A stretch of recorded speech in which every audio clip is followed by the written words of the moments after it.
Hey everyone, this week on the podcast, I interview Halle Heather. She's the owner of Luli Photo and Film and the host of the Take Your Shot podcast. She talks about her journey from a corporate job to becoming a full time wedding photographer and business coach. She talked about the importance of taking risks and following your passion, something that we have all done as we found ourselves in this accidental CEO position, as well as the challenges and the benefits of working with her husband. Haley emphasizes the need for boundaries between personal and business life and the value of understanding each other's strengths and communication styles. She also highlighted the importance of providing a great client experience and the decision to scale back on the numbers of weddings to maintain quality. This was a great conversation. We dove into a lot of different topics within this podcast, and I can't wait for you to hear everything that she had to share. Let's dive in. Welcome to the Accidental CEO podcast, where we bridge the gap between the creativity you love and the CEO mindset you need. I'm your host, Nata Salvatori, wedding photographer and business educator. Find full show notes and resources at accidentalceopod.com. Let's get into today's episode. So hello, everybody. Welcome back to the Accidental CEO podcast. I'm your host, Nata Salvatori, and today I have Halle Heather with me. She's the owner of Luli Photo and Film and also a podcast host at Take Your Shot podcast. Welcome, Halle. Oh, thank you so much for having me, Nata. I'm so excited to be here today, and yeah, just such an honor. Perfect. So tell everybody first where you are, what do you do now, what is current state for you, and then we're going to go back into how you get there. Yeah, so I'm a full-time wedding photographer and business coach. I'm located in Minnesota, so in the Minneapolis area. So I'm born and raised Minnesotan, and I definitely have the Minnesotan accent, especially if you hear me say like gopher or something like that. But yeah, I absolutely love what I do. So I've been doing photography professionally since like 2016, right out of college. And my husband and I kind of started that together as we were boyfriend and girlfriend at the time, and it's kind of evolved over the years. And it was never my plan to be my full-time job, but long story short, now I am doing this full-time and I love it so much. And I also just love encouraging other people in their business as well. And, I've got a business degree and my MBA and all of that. And so I like to empower creatives in their businesses as well, because there's a lot that goes into that. Yeah, so definitely part of the Accidental CEO Club then. Totally. All right, so tell us the story. I know you had a corporate job before, something happened, and then you jumped into photography. So take us through that journey of how did you end up in the photography world? Like many people, I went to college and got a 4-year degree. It was interesting because I knew college is something that you're supposed to do. My mom never finished, and so she basically like forced me to finish. She was like, "Nope, you're going to regret not doing this. Not finishing college is my biggest regret." So I'm not like salty about that at all. Like I'm so thankful that I have an education and there's so much that provided me in my life, but I also didn't really know exactly what I wanted to do. Both my sisters knew they wanted to be nurses and obviously needed a degree for that. I'm someone who I basically chose communication and journalism because it was like business without the math. I'm not a big math and numbers person. Like I love statistics and like looking at analytics and stuff, but I don't love doing the actual math, if that makes sense. I just chose my degree based on the classes that I enjoyed. I really enjoy writing. I really enjoy speaking. I really enjoy just people in general. And I've always just had a natural desire and passion for customer service. That's why I kind of ended up in that space and graduated and worked for a Fortune 500 company right after school. I was managing 5 different teams, and it was an awesome position. Really loved a lot of what I was doing, but at the same time, a lot of that job just took so much from me. I was ultimately trading my mental health for a paycheck because there was just a lot of pressure in that job. There was a lot that went into it. Without going into the details, it was just I love the people, but the workload was a lot. And to give you perspective, when I left that job, they actually replaced me with 2 people. So I think that gives you enough context as to how much I was working. After I left that job, I went back to school and got my MBA, and I was planning on going up the corporate ladder and kind of doing all the things you should. But I should back up a little bit and say, meanwhile, in parallel with kind of building my career after school, I also had a side hustle passion for photography. So my husband and I, right out of school, we would photograph people. I was that girl with the camera, right? So I'd be asked to photograph engagement. I'd be asked to photograph weddings. I also loved it. So I had a website, had an Instagram. It just kind of lived there. I wasn't necessarily pouring a ton into it, but it was something I loved doing on the side. And ultimately that's kind of what I thought it would just be. It also was not a bad thing to help pay off some student loans. So really loved that. But over the years, it started growing, and I definitely have had a passion for it. And as I was kind of getting my MBA and going through grad school and also like pursuing a career, I was pursuing a promotion at the time. There was kind of two different things I felt like I had to decide between. I had to decide between, do I really want this promotion, or that would then mean I'd have to really pull back on photography. And so there's this tension that I was kind of going after. And, my boss really wanted me for this position. I'd been there long enough. I was getting results. I really cared about the team. And it was kind of one of those natural things where it's like, yeah, I should do this, right? Like I should enjoy that. I should just do that. I have my MBA. This would obviously align with that. I don't need an MBA to do photo. That's always going to be there. Fast forward 1 year later, basically there was like some restructuring going on in the organization. And even though my boss was grooming me and planning to hire me on for that, outside factors just basically ended up closing that door, and they ended up hiring externally for the position, which was a complete surprise, not only for me, but also for my boss and a lot of things. So I also, at that time, when I didn't get that promotion, I think the telling sign was, instead of me being upset and mad, like, yeah, I was a little shocked and I needed to like process it. I honestly felt this like weight off my shoulder, like, oh, okay, great. I don't have to take on that position, which maybe tells you I probably wasn't going to really enjoy it. Instead, I was kind of just wondering, okay, like what next? Like, is it photography? Is it something else? Like, what exactly am I supposed to be doing? Like, I have my MBA. I obviously like love what I'm doing now, but I also really love photography. One thing that's really important to me is my faith. And so I actually had a friend from church like praying for me, and she sent me this voice memo. And it's a big monumental point in my career, because she was praying for me and she basically shared this vision that she got. And if you're not someone of faith and this is something that's like a little outside for you, like that's totally fine. Just bear with me for a quick minute. But basically she sent me this voice memo. She's like, Halle, as I was praying for you, I got this picture of you playing soccer. And like I saw you playing soccer, you had the ball, you were going towards the goal, and you stopped and you looked to pass the ball to someone, but no one was there. And then in a thundery voice, God was yelling at you to take the shot. And at that moment, I kind of broke down crying, because this friend of mine, like she was a friend from church, but we weren't like super close at this time. And she had no idea. I had played soccer for 10 years, and I played all throughout middle school, high school, even elementary school, like literally such a big part of my life. And my dad would always be on the sidelines yelling at me for not taking the shot. I'd always pass it to my friends because I was afraid of failure. And so this was like a deep thing for me as a child and just growing up, is like I'm always kind of taken the safe way. I've always kind of done the things that people say you should do. And I'm such a people pleaser, whether it was in my career and going after promotion that I didn't really want, but felt like I should do, or even just like going to college and getting a degree because I should do that. And so I spent so many years of my life just playing it safe, doing what everyone else kind of says, doing what the society norm is, and never really took many risks. And so getting this picture and getting this kind of calling on my life, like it's time to take your shot. Like I knew that not only was this me being called to go full time with photography, but I also felt like, man, like I'm not the only one who struggles with this. Like this is so common, especially in today's society where maybe the creative field is seen as more of a luxury versus a career, and kind of like as a side hustle or a cute little passion, but not something that you could actually make a living doing. And so I knew in that moment I was not only called to go full time, but also empower others to do the same. So I went full time and I went through that transition. And then kind of in the back of my head, I knew that like, okay, once I get this up and going, like I know that like I really want to empower others to do the same, because this isn't just for me. This is something for everyone. And so that's kind of where I not only made the transition to go full time with photography, but also that's where the name Take Your Shot comes from Take Your Shot Collective and the Take Your Shot podcast. And that is kind of the origins of it, just empowering creatives and business owners to really go after their passions and not be afraid to take those risks, right? There's so much that goes into it and it's so overwhelming. And I think a lot of people will tell you reasons not to. But at the end of the day, I believe we're created for so much more than just the regular 9 to 5 grind. That's great for some people. But I think for people who are listening to podcasts like this, it's probably not for them. Yeah, what a great story. Thank you for sharing that.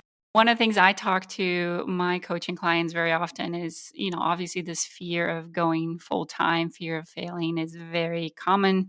We've all at some point had to deal with it and work through it.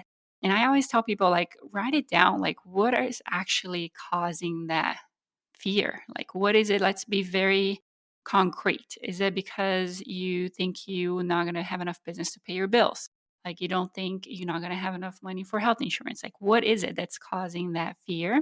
And then you can actually make very specific, individualized goals to solve that problem.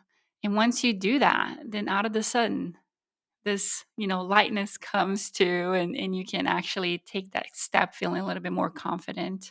but writing things down, kind of putting a name to the fear really helps get you through and give you more, just a better direction, a more clear direction of where you should be going and more courage to take that step. But it's definitely not an easy thing. And I appreciate you sharing that with everybody. Totally, and I love how you said that about, like, just fear because one thing like, I've always struggled with, like, anxiety and just, like, caring so much about what other people think and fear of failing, and I think, though, when I've kind of had to work through a lot of that, I've also thought fast forward to 80-year-old Hallie, okay? And what is 80-year-old Hallie gonna want to say or tell her grandkids someday? Like, is she gonna wanna talk about how she was too afraid to do something, and so she never even took the shot? Or is she gonna wanna talk about the time where, "Okay, you know what? Maybe I tried something and maybe I failed, but at least I did something." And, like, you have the stories and lessons from that. And I don't know, it's so hard to work through fear, and I think everyone's different in how they do that, but for me, I was just, like, think through, "Okay, 80-year-old Hallie, what story is she gonna wanna tell?" And I try to, like, make her proud. I love that. That's such a good vision to have. You work with your husband. Let's talk about that. So, we had a few guests on the podcast that do work with their significant others. Tell me about that dynamics, the pros and cons. How do you guys work through it? It is a great question, and it is a unique thing for those who work with their partner or spouse. There's a unique dynamic that you're not gonna get if you're working with just a strictly professional partner or someone that's maybe not married to you. And so I will say I absolutely love it. I just need to preface and say there's nothing better than being able to, like, work with your best friend. That is, like, something that I always look back on, and I'm always just like, "Man, like, the fact that we're getting paid to do what we love and do it together, like, it's not like, oh, he's out working on the weekend and I'm at home or vice versa." It's like when we get to shoot weddings together, it is so fun. I absolutely love it. Obviously, though, with that comes, I think, the hard part of holding that line of like a strict boundary, right? Because you have this like professional relationship and there's always things to talk about in business. Like we're dreamers, right? If you own a business, you're a dreamer. You're always trying to think through how to innovate and plan and, you know, instill new things into your business. And it's sometimes really hard to shut that off. At least for me, I'm like go go go. I love just like talking about strategy and all the things. And so it's I think the hardest part about doing it with your husband and having, a business with someone that is like also your spouse and partner is just like finding that balance between like, okay, personal and business. And really having those boundaries in place of these are days and times where we're just not going to talk about business. I know a lot of parents have the same thing with their kids. Like they go on date night, like, okay, we just can't talk about our kids because that's like our whole life when we're not when we're at home and when we're, doing the day to day, but like you got to carve out that time for yourselves. And I will say that's like probably the hardest thing to do, especially when you're passionate about like the business side of things. But that's something over the years we've definitely like grown in and have evolved in. I'll be honest, that's something that I still sometimes struggle at, but I wouldn't trade it for the world. I absolutely love it. And I think the unique side of just communication too that comes with working with your partner. Like you can kind of be a lot straightforward, sometimes a little feisty at times too, where you're like, okay, no, that's a dumb idea. Like I would never tell like a friend that's working with me, like, oh no, that's dumb. But like my husband, like, no, that's dumb. Or the same thing for me. Like we're just pretty brutally honest with each other, which in some ways can be really effective and efficient. You just have to remove emotion from it, which we're pretty good at. We're like, this is just like, I'm just telling you how it is. It's not like, oh, this is, feelings based, right? Like this doesn't mean anything about you. It's just more of like, I just don't like that idea. But sometimes you can definitely hit a chord with that too. Yeah, if you don't have two people that know how to do that, it can definitely be it can be hard. It's challenging to separate things because you're with that person all the time. That's your significant other, but then at the same time you're working together, so it can be tricky. But I also think there's a strength in that, like, you really do understand how they're gonna react to things and how to best communicate. I think in a lot of ways, it's actually made us stronger in our marriage too, because running a business is not easy, especially if you're doing a business where it's like you're under constant stress, like of a wedding day where maybe everything according to the plan and the planner or like everything goes behind on the timeline. Like you're troubleshooting that with someone, and it's a lot of pressure for anyone, let alone like you're doing it with your favorite person. But I think what's cool is like we both know each other and like I know what he needs for video. He knows what I need for photo. And so we're able to kind of like navigate and advocate for each other and really like work together really well versus like having two separate teams where we're trying to like this person, I don't know what they need, but like I need this. And you know what I mean? Like there's kind of this element of we just really work dynamically really well together. And I think that that's something that over time has just evolved. Like we don't take ourselves too seriously. We have a lot of fun with it, and we really just like focus on making it fun and lighthearted for our couples because their wedding day is a big day. We want that to be an amazing experience, but also we have fun too doing it, and that's something that like I think really makes it feel not effortless because it definitely is a lot of work, but it just really aligns with like who we are and what we value. How many weddings do you guys do a year now? Man, that's a great question. So, maybe different than what you would think. We actually scale back. So we don't try to shoot every single weekend. We take on a little bit less weddings. So anywhere from like 15 to 20 weddings a year is kind of like our maximum. Just because we do travel a lot for weddings, and I also really value like life at home and spending time with friends and family. I have done the years where it's like, wow, I'm shooting more than half my weekends at weddings, and while that's great to some capacity, it really is hard to maintain that consistent and really solid client experience unless you have like a large team and a huge all of that. But like me, we're just kind of like a mon pa shop. Like it's just me and Luke together. So like it's not, some massive team. And I really like to just go deep with our couples. So we try to craft an experience where it's not just like, oh, we're here for your wedding day, check it off the list, see ya. Like we invest a lot. Like we've gone to our couples' cabins, we've met them in places like New York or San Diego or the Pacific Northwest. Like we travel all over and try to make it like the most amazing experience for not only us but them. Like primarily, like we really want them to like feel reflected in the work that we do. And also on their wedding day, when we show up, it's not like, oh, our photographer's here, like, okay, just got to smile. It's like that barrier is broken. We're just showing up. They know us. We've already spent time together. We've done a double date, like all the things.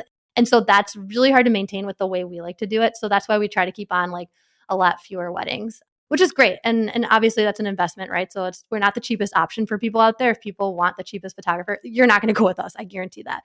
But if you want that experience and you want it to be personalized and you actually want to have fun and like feel like it's like effortless and enjoyable, like that's where we really thrive. That's perfect. Yeah, definitely quality over quantity. Very, very important. I feel like, especially on the wedding day, like you don't want to feel like it's just a transactional, relationship. You're there for them, you're there to take care of them. So that's amazing.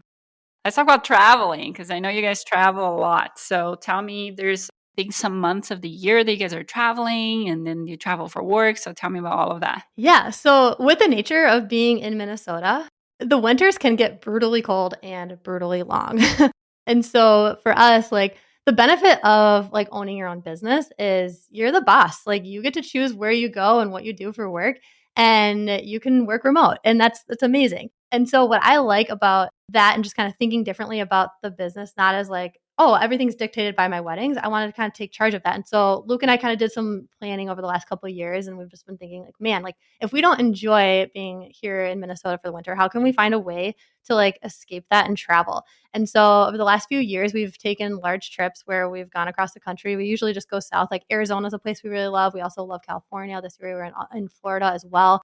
The key thing is like you're gonna have to travel and like get the content in these locations as a photographer to be able to market that. And so the first year we did this, we weren't necessarily getting paid to do so, but we were marketing the crap out of it. We were posting on Instagram. We were, setting up our own shoots and, getting clients and things like that, maybe on like a smaller scale, like swapping for photos. Like if you give us time and you like want to get some photos, we'll give you them and we're just going to use it for a portfolio, things like that to really build that because you have to showcase what you want to do at the end of the day. We spent some time doing that. And then literally later that year, we started booking weddings in Moab and in California and like all over. So like the places we were actually going, we're now booking weddings there, which I think is really cool. And social media plays a large role in that. SEO, Google, all of that. Like there's so much that goes into the marketing aspects. But and now each year we just kind of take an annual trip where once the holidays are kind of wrapped up in Q1, we'll head over to we'll pack up our car and we'll live on the road and we'll just kind of work remote. And this past year, we actually hosted our first workshop, which was for wedding photographers and videographers who wanted to come learn in person. We were able to give them some like one-on-one attention and also group attention. And we just like had an amazing experience just getting to coach people in their businesses, but also build community as well in a beautiful place. We went to Joshua Tree. It was amazing. So yeah, it's fun to be able to kind of craft it and think, where do you want to go? And then just kind of start growing it. And then it's really fun when you actually see the fruits of that. Yeah. Did you guys use blogs to SEO for those locations while you still have your main home as, your hometown or your home state? Yeah, I'd say it's a good mix of doing blogs and having resources for couples. So, for example, if you want to book elopements, this is just an example, but like you'd want to have some sort of elopement guide that you can do that's going to be a resource that then you can use that to like kind of tag and do different keyword research on Google and then also have like example of work in those locations that you're trying to target. So, yeah, we do some with like the blogging and on the website. I'd say that's a big traffic driver for us for sure. And then I'd say also Instagram is a great way to do it too. Like I know some people focus on TikTok. What I like about specifically Instagram is like it's easy to tag locations and like search locations, and it's just kind of a long-standing thing. I also don't know if TikTok's gonna get banned. We don't know. So Right. I'm not investing in that right now. But we'll usually try to like go to different venues, tag them, partner with them, or like reach out to different like photographers and just try to find ways to partner with people. One thing we've done too is like we've just like actually made lifelong friends with other photographers and have like done swaps where like, hey, if you guys want headshots, we can do headshots for you. And we've kind of just swapped each other like headshots and then also just like get drinks and hang out. Like literally some of our favorite people are out there and we've met them on Instagram and then you go and you take a trip and you actually meet them in real life. And it's so fun to do that. So I'd say networking with other people along the way, as well as, tagging on social media and doing blog posts is great. But I will say if you know people, that's like the key because then you can really kind of get a foot in the door and like also recommendations. Hey, wedding photographers and event planners. Say goodbye to time chaos with Timeline Pro. Our app turns your workflow into a breeze, letting you create and customize stunning wedding day timelines in minutes. Share them with clients and vendors for instant feedback, all within the app. No more endless emails and coordinating headaches. With our easy-to-use templates, shot list tracker, and sunset timings, your planning becomes as joyful as the events you're crafting. Dive into a stress-free planning experience and make every wedding a masterpiece. Download Timeline Pro now and transform the way you plan weddings and events. For more, visit timelineproapp.com. So let's talk about brand a little bit. I know you like helping people with their brand. So let's talk about maybe some key steps of conducting a successful brand audit for somebody in the creative arena. Yeah, I'd say there's so much that goes with brand. There's kind of like two different categories in which it lies. It's like, there's like the traditional brand that people think of, which is, all the, fonts, typefaces, colors, logos. Like that's kind of a big thing that a lot of people think about when they think about brand. But when you're running a small business, especially like if you're a creative business owner, a big thing that's going to be a part of that is you as the person.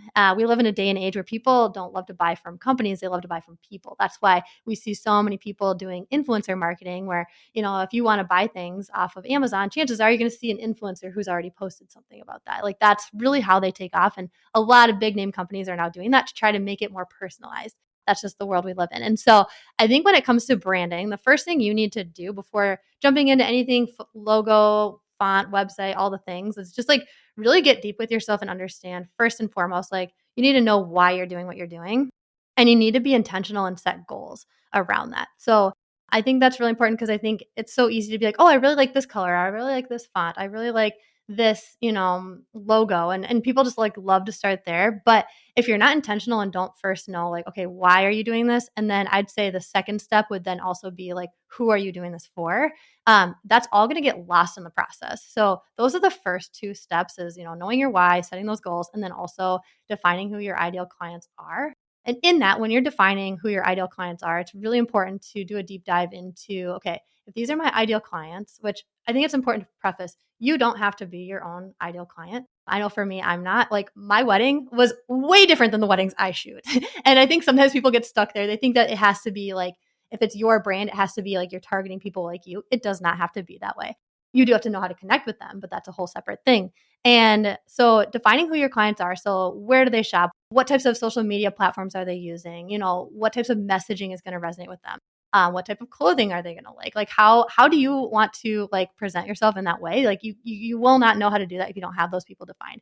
If you're trying to speak to everyone, you're actually talking to no one because you really want to target like your messaging to someone specific because then it feels more personal and they're like, man, this person gets me. So understanding what are their pain points, what are their deepest desires, what problems can I help them solve? A lot of times people who, for photography, for example, they're really nervous that they're like going to be awkward in front of the camera. So how can you then like fill in that gap and provide them the resources so they can show up confidently and have that trust built with you that it's going to go amazing and they're going to love their photos. They're going to love how they look, things like that. So understanding their deepest desires or pain points and like problems you can help them solve is really, really important. And then next is just like figuring out your brand voice. So kind of going back to, who your ideal clients are, like knowing how to speak to them. So choosing the right channels. So if you're trying to go after a younger generation, then you're probably going to want to get on TikTok. Our clientele is mostly on Instagram and Google. So we found that those platforms work well for us with just like optimizing our website and social media in Instagram as a sense. But really understanding like what channels are they using and then how are you showing up. I'd say if someone's like, for example, if they're a senior photographer, they're probably going to want to be on TikTok because that's where the seniors are, So it's really understanding that and then choosing the best way through your brand voice to connect with them. And so if you're utilizing specific platforms, making sure you're using it in the correct way and doing it in a way where you're actually connecting with those people. And this also goes in line with like the copy on your website and just making sure that, again, kind of speaking to that person in that right way, having your voice defined and the channels in which you're doing that is really important. And then I'd say after that, that is then where we can go into actually defining the visual identity and stuff of that. So you've kind of defined your why, your goals, you understand who you're going to speak to and like how you're going to kind of communicate. Now you can now get into the nitty gritty of, okay, now we can build a beautiful website. We can now choose logos and fonts and understand just kind of like the different psychologies behind colors. Now I'm not a person who does like the psychology of all that. Like I'm not like the brand designer, but we've partnered with them and I highly recommend work with someone who knows what they're doing because you want to evoke certain emotion and like really take control over that brand experience through your identity, which is like the colors, fonts, and imagery.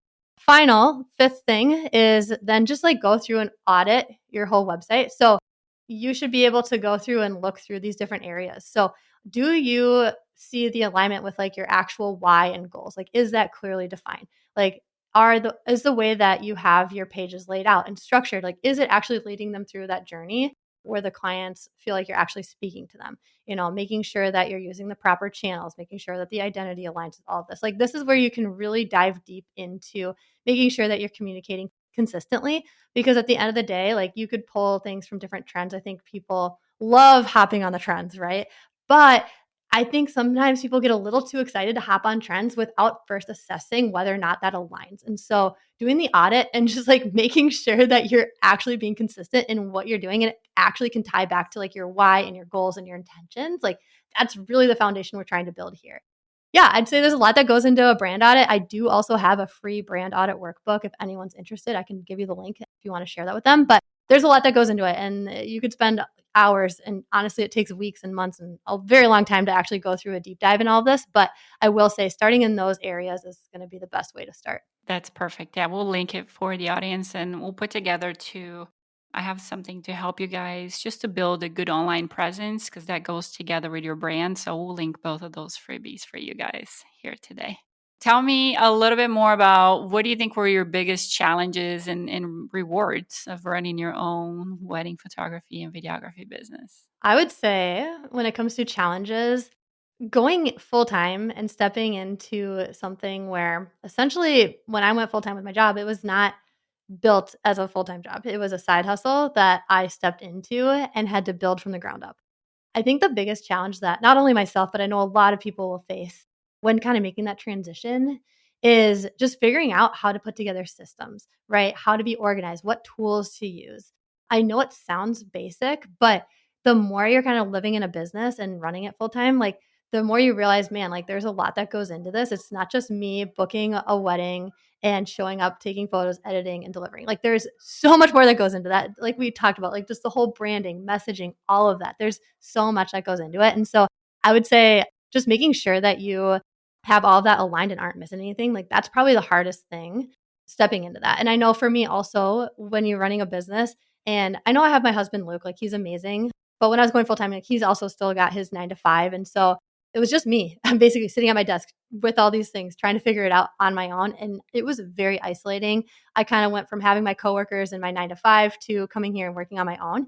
And the challenge early on that has now turned into one of my greatest favorite rewards is just like finding my people. And so I had to be really intentional after several months of doing this alone and realizing this is not happening. I either have to quit this or figure this out and like find community because this is not happening. And so I would seek out other photographers. I'd ask them if they wanted to do an editing date and we would actually like go and edit together at a coffee shop and just like talk about our weddings. And, it's also a great way to network and, second shoot for each other. And if I'm already booked for a wedding, I'll just send them the wedding and vice versa. Like it's a great way to have coworkers. Yes, we all have our own little businesses, but we really value, at least here, is like just community over competition. Like I'm only shooting like 15 weddings, 20 weddings max a year. I don't need all the hundreds of inquiries that I get each year. And so it's a benefit for me to have people to connect with, to also like refer my clients that I'm unable to work with and give them a place to live and serve them, even though I'm not able to like serve them on their wedding day. And then also, that comes back too. Like there's plenty of times where people do that. And that's not even the why I do it. I honestly just like love these people too. And even to take a step further, there's times where I'll like I've got a couple girls where each year we'll actually plan like a retreat, and we'll go in the fall, and we'll do it during the week because we can. We'll book an Airbnb with a hot tub, and we'll get together and we'll have a little editing retreat and just kind of talk through business and goals and just kind of hold each other accountable, which I think has been really fun. So that's probably been like the biggest reward. So it started as a challenge, was just like feeling isolated and alone. And then now the biggest reward is just like having that community that we've built. That's very cool. That's good too. It is can be isolating, like you said. So it's important to figure out how to find your community when you go from being around people, a lot of people on the weekend, to being by yourself the rest of the week. It can be mentally challenging to navigate through those differences. And the same thing for our body too. I talk to people a lot because I came from a healthcare background. We go from being super active, going up and down stairs, carrying equipment, squatting, being on our feet for 10, 12 hours, to sitting in front of the computer for many, many hours. So our body gets very confused, and so does our mind. So it's good to find these ways to kind of work around and give ourselves some better balance with what we do. Let's talk about some advice. Going through what you went through, just living corporate world, going full time. What advice would you give to maybe somebody who's a little hesitant to take their passion full time and was in a different situation that you were at before? Yeah, I think the biggest piece of advice I would have is, I think a lot of times people will stay in their job because they feel stuck. They feel stuck because there's already a system put together for them, and they have their healthcare, they've got their 401k, they've got kind of this plan already established to them. But at the end of the day, they're not enjoying it, right? Like they're miserable. There's this desire to leave, but they don't know how. And I would just say like, yes, there's a tension there, and yes, there's going to be things to figure out, but in my opinion, I think it's a bigger risk to not actually go after what you want, because time is the one resource in this world that we cannot get back. It is the one thing that once it's spent, there's no getting that hour, that minute, those days back. And those days and those, they turn into weeks, turn into months, turn into years. And the longer you sit in a job where you aren't enjoying what you're doing, and you're sitting there wondering the what if about what could be if you just had the courage to go do it, you owe yourself that. You owe yourself that courage to just take a step further, because I believe there's something deeper within us. I believe that we're created with these desires and creativity and passions for a reason. And I believe that when we step into actually being able to utilize those, and sometimes the system of the 9 to 5 just doesn't have that for you, right? I believe that we need to figure out how to use those. So if there is a 9 to 5, great, stay there, do it. But if you feel like there's something more and you just can't find it, like you might need to go out and create it. Yes, it's going to be a lot to figure out. And yes, there's so much there. But I don't know anyone who's ever regretted doing something like that. In fact, you're going to more likely have the regret of not. And that's kind of what I've had to sit with, of 80-year-old Halle, kind of bringing it back to that and thinking back through like, what is 80-year-old Halle going to regret? I don't want her to regret anything. And so if I need to like take a risk and be a little uncomfortable, and I need to be okay to fail. Like if you're going to go into something like this, you have to go into that with the mindset of, you're going to fail fast and you're going to learn from it. Okay? Fail as much as you can early on. Try the things. Like get out there, meet with people, network, all of that. But don't let the fear of failure stop you from taking the shot. It is so important that you owe yourself that. You need to actually honor these ways and gifts and talents that you've been created with, and utilizing those. And so if you have this desire to go do something, put together a plan and figure out a way, like what baby steps can you take to like start doing it, or maybe you need to take a drastic step. I don't know where you're at, but kind of do an audit and set a deadline for you of like, okay, this is my goal, I'm going to do it by this point. And for me, I'll be honest, when I went full time with photography, like I did not have much money or weddings like lined up, because again, it was a side hustle and it was not my plan to go full time. When I gave my notice into my boss, I think I had maybe $10,000 lined up. That was something, right? And I was married, so there's an element there. But like figure out, what do you need to have as a cushion to like give yourself that space to fail. Like I had that $10,000 to fail. And then after that, okay, I was going to go find a new job or something. But I had that to kind of plan and prepare for. And I'll be honest, like if you have this kind of dream, it always has kind of a plan B. It'll always live as a plan B. You have to transition it to make it your plan A. And that's what you're doing. And you have to go for it. You've got to commit that. Rip that band aid and go for it. Totally. Take the shot. Take the shot, right? So looking ahead for you, what are some of the goals and aspirations that you have for both your business and what are your plans to get there? My biggest thing is I absolutely love doing the Take Your Shot podcast and the community that we were building. I will say, building a business is hard. And so, Take Your Shot right now at the time of recording this, it's a year old, right? So I launched this last year, and it's something that I've been building. It's been a passion of mine for so long. And I absolutely love the people I've connected with. And I'd say my goals for Take Your Shot Collective and this coaching side of my business is to really just empower people through our programs. We host workshops, we have resources. I've got a free online community. Like, I really just want to continue fostering community and authenticity. I will say there's a problem, I believe, in a lot of the education space where there's educators out there who all they want is your money and they don't really care what's on the other side. They'll sell you something and you purchase it and you're like, man, that wasn't really worth what I paid. And people value profits over people. And what I would love to see in the industry and what I really want to stand for is just like flipping that upside down and be like, no, we gotta value people over profits. Like, we want to empower people in their businesses. And when you do that and you serve them and you serve them first, like, that is where they're gonna start seeing success. And then you can build that trust and then you can like take them to the finish line. Like, if they want to. So with my podcast, that's something I do every single week. And I make, no money off of this. Like, it's something that I'm just doing because I really want to empower people. And, I've had people then listen and they actually see results and benefits. And then, they hire me on to coach because they actually want to have that one-on-one kind of coaching or experience. And I'm going to be opening up some group coaching programs and some online resources and things like that as well. But just kind of starting there, just like, I really just want to continue to connect with others and help solve problems in the industry because there's so many out there. So tell everybody where they can find you if they want to connect with you and learn more about the podcast too. Yeah. So my podcast Instagram account is at Take Your Shot Collective.